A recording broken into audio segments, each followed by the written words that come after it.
Rural నియోజకవర్గంలోని జన సైనికులకి వీర మహిళలకి అందరికీ కూడా నమస్సుమాంజలి. కొన్ని పరిస్థితుల నేపథ్యంలో మన పార్టీ అధినాయకత్వం రాజమండ్రి రూరల్ నియోజకవర్గం యొక్క అభ్యర్థి విషయంలో కొన్ని ఆలోచనలు చేస్తూ ఉంది. అది ఏ రకమైన నిర్ణయం అయినప్పటికీ కూడా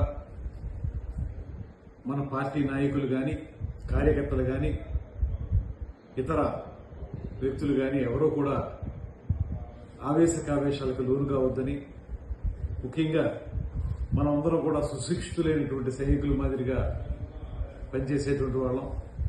మనం ఎటువంటి పరిస్థితుల్లో కూడా మన సంయమనాన్ని కోల్పోవద్దని, అంతా మంచి జరుగుతుందని, మన పార్టీని విజయ తీరాలకు తీసుకెళ్తాం.